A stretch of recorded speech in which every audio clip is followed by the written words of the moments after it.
SD Kannada ಕಲಿಕೆಯನ್ನು ವೀಕ್ಷಿಸುವಂತಹ ವೀಕ್ಷಕರಿಗೆ ನಮಸ್ಕಾರಗಳು. ಇವತ್ತಿನ ವಿಡಿಯೋದಲ್ಲಿ ನಾವು ವ್ಯಂಜನ ಸಂಧಿಯಾದಂತಹ ಶ್ಚುತ್ವ ಸಂಧಿಯ ಬಗ್ಗೆ ತಿಳಿದುಕೊಳ್ಳೋಣ. ಶ್ಚುತ್ವ ಅನ್ನೋದನ್ನ ನಾವು ಯಾವ ರೀತಿ ಹೇಳ್ತೀವಿ ಅಂತ ವ್ಯಾಖ್ಯಾನಕಾರರು ಹೇಳ್ತಾರೆ. ಶ್ಚುತ್ವ ಸಂಧಿ ಅಂದ್ರೆ ಶ್ಚು ಅಂದರೆ ಶಕಾರ ಚ ವರ್ಗ ಅಂದ್ರೆ ಶಂಕರ ಶ ಅನ್ನುವಂತಹ ಅಕ್ಷರ ಬರಬೇಕು. ಆ ಅಕ್ಷರದ ಜೊತೆ ಚ ವರ್ಗ. ಇಲ್ಲಿ ಚ ವರ್ಗ ಅಂದ್ರೆ ಯಾವ ಬರ್ತಾವೆ ಹೇಳ್ರಿ? ಚ ಛ ಜ ಝ ಞ ಈ ಅಕ್ಷರಗಳು ಅಂದ್ರೆ ಇದು 5 ಮತ್ತು ಶ ಅನ್ನುವಂತಹ ಅಕ್ಷರ. ಈ 6 ಅಕ್ಷರಗಳು ಆದೇಶವಾಗಿ ಬರುವುದಕ್ಕೆ ಶ್ಚುತ್ವ ಸಂಧಿ ಅಂತ ಕರೀತಾರ ಅಂತ ಹೇಳ್ಬಹುದು. ನೋಡ್ರಿ, ಇಲ್ಲಿ ಶ್ಚು ಅಂತಂದ್ರೆ ಶಕಾರ ಮತ್ತು ಚ ವರ್ಗ ಚ ಛ ಜ ಞ ಅಕ್ಷರಗಳು ಏನ್ ಬರ್ಬೇಕು? ಆದೇಶವಾಗಿ ಬರ್ಬೇಕು. ಅಂದ್ರೆ ಎಲ್ಲಿ ಆದೇಶವಾಗಿ ಬರ್ಬೇಕು, ಯಾವ ರೀತಿ ಬರ್ಬೇಕು ಅನ್ನೋದನ್ನ ತಿಳ್ಕೊಳ್ಳೋಣ. ಅಂದ್ರೆ ಪೂರ್ವ ಪದದಲ್ಲಿ ಸಕಾರ ಅಂದ್ರೆ ಸ ಅಕ್ಷರ ಬರ್ಬೇಕು, ಜೊತೆಗೆ ತ ವರ್ಗಗಳು ಬರ್ಬೇಕು. ಅಂದ್ರೆ ತ ವರ್ಗ ಅಂದ್ರೆ ಯಾವುದು? ತ ಥ ದ ಧ ನ ಈ 5 ಅಕ್ಷರಗಳು ಪ್ಲಸ್ ಸ ಅನ್ನುವಂತ ಅಕ್ಷರ ಪೂರ್ವ ಪದದಲ್ಲಿ ಬಂದಾಗ ಅವುಗಳ ಒಂದು ಎದುರಿಗೆ ಅಂದ್ರೆ ಉತ್ತರ ಪದದಲ್ಲಿ ಶಕಾರ ಅಂದ್ರೆ ಸಕ ಶಕಾರ, ನಂತರ ತ ವರ್ಗಕ್ಕೆ ಛ ವರ್ಗ ಬಂದಾಗ ಆದೇಶವಾಗಿ ಸ ವರ್ಗಕ್ಕೆ ಶಂಕರ ಶ ಬರುತ್ತೆ. ಅದೇ ತರ ತ ವರ್ಗಕ್ಕೆ ಛ ವರ್ಗ ಆದೇಶವಾಗಿ ಬರುವುದಕ್ಕೆ ನಾವೇನಂತ ಹೇಳ್ತೀವಿ? ಶ್ಚುತ್ವ ಸಂಧಿ ಅಂತ ಹೇಳ್ತೀವಿ. ಅಂದ್ರೆ ಕನ್ಫ್ಯೂಸ್ ಆಗ್ಬೇಡ್ರಿ. ಸ ವರ್ಗಕ್ಕೆ ಸಕಾರಕ್ಕೆ ಶಕಾರ ಬರುತ್ತೆ. ತ ವರ್ಗ ತತದನಕ್ಕೆ ಚಚ ಜಜಂಗಗಳು ಆದೇಶವಾಗಿ ಬರುವಂತಹ ಒಂದು ಸಂಧಿಯನ್ನ ನಾವು ಶ್ಚುತ್ವ ಸಂಧಿ ಅಂತ ಹೇಳ್ತೀವಿ. ಹಾಗಾದ್ರೆ ಉದಾಹರಣೆಗಳನ್ನ ನೋಡಿದ್ರೆ ಇನ್ನು ನಿಮ್ಗೆ ಸರಳವಾಗಿ ಅರ್ಥ ಆಗ್ಬಹುದು ಅಂತ ನೋಡೋಣ. ಸರಿ, ಉದಾಹರಣೆಯನ್ನ ನೋಡೋಣ. ಇಲ್ಲಿ ಮನಸ್ ಪ್ಲಸ್ ಚಂಚಲ, ಮನಸ್ ಚಂಚಲ ಯಾವ ರೀತಿ ಬರುತ್ತೆ ನೋಡೋಣ. ಇಲ್ಲಿ ಪೂರ್ವ ಪದದಲ್ಲಿ ಏನಿದೆ? ಸಹಕಾರ ಇದೆ. ಏನಂತ ಹೇಳಿದಾರೆ? ಸೂತ್ರದ ಪ್ರಕಾರ ಸಹಕಾರ ಇರಬೇಕು, ಸಹಕಾರ ಇದೆ. ಅದೇ ತರ ತ ವರ್ಗಗಳು ಬರ್ಬೇಕು. ಪೂರ್ವ ಪದದಲ್ಲಿ ಏನ್ ಬರ್ಬೇಕು? ತ ವರ್ಗಗಳು ಬರ್ಬೇಕು. ಉದಾಹರಣೆಗೆ ತ ತ ಬಂದಿದೆ. ಅದೇ ತರ ಅದರ ಎದುರಿಗೆ ಅಂದ್ರೆ ಉತ್ತರ ಪದದಲ್ಲಿ ಛ ಶಕಾರ ಇರ್ಬಹುದು ಅಥವಾ ಛ ವರ್ಗ ಇರಬಹುದು. ಇಲ್ಲಿ ಛ ಛ ಜ ಛ ಈ ರೀತಿ ಇದೆ. ಹೌದು, ಹಾಗಾದ್ರೆ ಸೂತ್ರದ ಪ್ರಕಾರ ಇದೇನಾಯ್ತು? ನಮ್ಮ ಪೂರ್ವ ಪದ ಮತ್ತು ಉತ್ತರ ಪದ ಸರಿ ಹೋಯ್ತು. ಹಾಗಾದ್ರೆ ಸಂಧಿ ಕಾರ್ಯ ಆದಂತಹ ಸಂದರ್ಭದಲ್ಲಿ ಯಾವ ರೀತಿ ಉಚ್ಚಾರಣೆ ಮಾಡ್ತೀವಿ? ಮನಸ್ ಪ್ಲಸ್ ಚಂಚಲ, ಮನಶ್ಚಂಚಲ. ನೋಡ್ರಿ, ಇಲ್ಲಿ ಏನೇನು ಸರಿದೆ? ಇಲ್ಲಿ ಸ ವ್ಯಂಜನ, ಸ ವ್ಯಂಜನಕ್ಕೆ ಚ ವ್ಯಂಜನ. ಇಲ್ಲಿ ಏನಾಗ್ಯದ? ಶ ಪ್ಲಸ್ ಛ ಕೂಡಿದೆ ಅಂದ್ರೆ ಸಕಾರಕ್ಕೆ ಶ ಬಂದಿದೆ, ಚಕಾರಕ್ಕೆ ಛ ಬಂದಿದೆ. ನಂತರ ಇಲ್ಲಿ ಕೂಡ ಹಾಗೆ ಸ ಬಂದಿದೆ ಪ್ಲಸ್ ಛ ಇದೆ. ಅದೇ ತರ ಸಂಧಿ ಕಾರ್ಯ ಆದಂತಹ ಸಂದರ್ಭದಲ್ಲಿ ಶ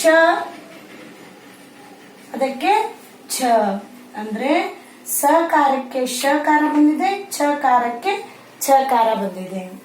ನಂತರ ಇಲ್ಲಿ ತಕಾರಕ್ಕೆ ತ ಪ್ಲಸ್ ಜ ಬಂದಿದೆ ಅಂದ್ರೆ ತ ವರ್ಗ.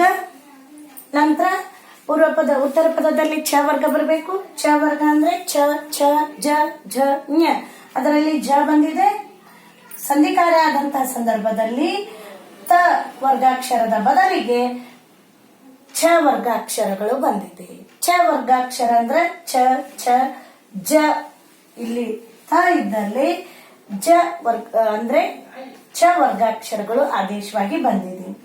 ಅದೇ ತರ ತ ಮತ್ತು ಛ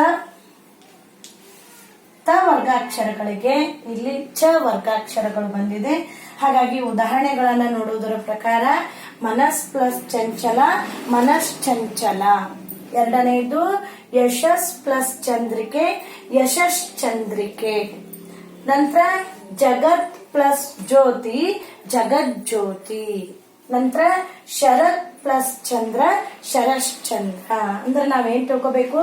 ಪೂರ್ವ ಪದದಲ್ಲಿ ಸಹಕಾರ ಬಂದಾಗ, ಅದೇ ತರ ತ ವರ್ಗ ಬಂದಾಗ ಇಲ್ಲಿ ಸಹಕಾರ ಸಹಕಾರ, ಅದೇ ತರ ತ ವರ್ಗ ಬಂದಾಗ ಅದರ ಉತ್ತರ ಪದದಲ್ಲಿ ಶಕಾರ ಬರಬೇಕು ಅಥವಾ ಛ ವರ್ಗ ಬರಬೇಕು. ಅಂದ್ರೆ ಚಕಾರ ಬಂದಿದೆ ಅಥವಾ ಚ ವರ್ಗ ಬಂದಿದೆ ಅಂದ್ರೆ ಜ ಬಂದಿದೆ. ಅದೇ ತರ ಸಂಧಿಕಾರ್ಯ ಆದಂತಹ ಸಂದರ್ಭದಲ್ಲಿ ಸಕಾರಕ್ಕೆ ಶಕಾರ ಬರುತ್ತೆ, ಸಕಾರಕ್ಕೆ ಶಕಾರ.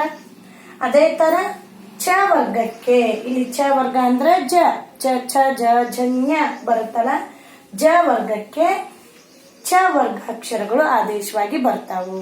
ಇಂತಹ ಒಂದು ಸಂಧಿಯನ್ನ ನಾವು ಶ್ಚುತ್ವ ಸಂಧಿ ಅಂತ ಹೇಳ್ತೀವಿ. ಸರಿ, ಇನ್ನೂ ಒಂದಿಷ್ಟು ಉದಾಹರಣೆಗಳನ್ನ ನಿಮ್ಗ ಹೇಳ್ತೀನಿ. ಸರಿ, ಇನ್ನೊಂದಿಷ್ಟು ಉದಾಹರಣೆಯನ್ನ ನೋಡೋಣ. ಮನಸ್ ಪ್ಲಸ್ ಶಾಂತಿ ಅಂತ ಇದೆ. ಸಕಾರಕ್ಕೆ ಏನ್ ಬರ್ಬೇಕು? ಶಕಾರ ಬರ್ಬೇಕು. ಇಲ್ಲಿ ಕೂಡ ಐತಲ್ರಿ, ಅದೇ ಸೂತ್ರದ ಪ್ರಕಾರ ಶಕಾರ ಐತಿ. ಆಮೇಲೆ ತ ವರ್ಗಕ್ಕೆ ಚ ವರ್ಗ ಬಂದಿದೆ, ಸ ವರ್ಗಕ್ಕೆ ಸಕಾರಕ್ಕೆ ಶಕಾರ, ತ ವರ್ಗಕ್ಕೆ ಛ ವರ್ಗ ಬಂದಿದೆ. ಇಲ್ಲಿ ಸಂಧಿಕಾರ್ಯ ಆದಂತಹ ಸಂದರ್ಭದಲ್ಲಿ ಮನಸ್ ಮನ ಶಾಂತಿ,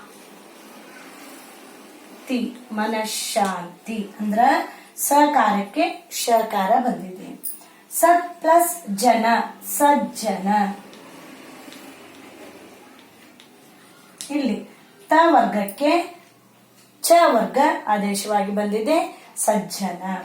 ನಂತರ ಪಯಸ್ ಸಕಾರಕ್ಕೆ ಶಕಾರ, ಪಯಶಯನ, ಪಯಶ್ ಶಯನ.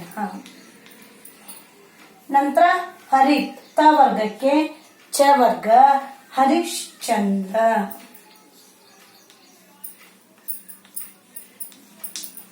ಹರಿಶ್ಚಂದ್ರ ಶಕಾರ ಮತ್ತು ಚ ವರ್ಗ ಅಕ್ಷರಗಳು ಆದೇಶವಾಗಿ ಬರ್ತಾವು. ಇಂತಹ ಒಂದು ಸಂಧಿಯನ್ನ ನಾವೇನಂತ ಹೇಳ್ತೀವಿ? ಶ್ಚುತ್ವ ಸಂಧಿ ಅಂತ ಹೇಳ್ತೀವಿ. ಹಾಗಾದ್ರೆ ಶ್ಚುತ್ವ ಸಂಧಿ ಅಂತಂದ್ರೆ ಶ್ಚು ಅಂದ್ರೆ ಶಕಾರ ಮತ್ತು ಚ ವರ್ಗ, ಶ್ಚು ಶಕಾರ ಮತ್ತು ಚ ವರ್ಗ ಅಂದ್ರೆ ಚ ಜನ್ಯ ಮತ್ತೆ ಶ, ಈ 6 ಅಕ್ಷರಗಳು ಆದೇಶವಾಗಿ ಬರುವುದಕ್ಕೆ, ಅಂದ್ರೆ ಇಲ್ಲಿ ಸಂಧಿ ಕಾರ್ಯ ಆದಂತಹ ಸಂದರ್ಭದಲ್ಲಿ ಬಂದರೆ ಅವುಗಳಿಗೆ ನಾವು ಶ್ಚುತ್ವ ಸಂಧಿ ಅಂತ ಹೇಳ್ತೀವಿ. ನಂತರ ಸಕಾರ ಬಂದಾಗ ಅದರ ಬದಲಿಗೆ ಶಕಾರ ಬರುತ್ತೆ, ತ ವರ್ಗಗಳು ಬಂದಾಗ ಅದರ ಬದಲಿಗೆ ಚ ವರ್ಗಗಳು ಆದೇಶವಾಗಿ ಬರುವುದಕ್ಕೆ ನಾವು ಶ್ಚುತ್ವ ಸಂಧಿ ಅಂತ ಹೇಳ್ತೀವಿ. ಇವತ್ತಿಗೆ ವ್ಯಂಜನ ಸಂಧಿಗಳಲ್ಲಿ, ಅದು ಸಂಸ್ಕೃತ ಸಂಧಿಗಳಲ್ಲಿ ಬರುವಂತಹ ವ್ಯಂಜನ ಸಂಧಿಗಳು 3, ಆ 3 ವ್ಯಂಜನ ಸಂಧಿಗಳಲ್ಲಿ ನಿನ್ನೆ ದಿನ ನಾವೇನ್ ಮಾಡಿದ್ವಿ? ಜಸ್ವ ಸಂಧಿಯ ಬಗ್ಗೆ ನೋಡಿದ್ವಿ. ಇವತ್ತಿನ ದಿನ ಶ್ಚುತ್ವ ಸಂಧಿಯ ಬಗ್ಗೆ ನೋಡಿದ್ವಿ.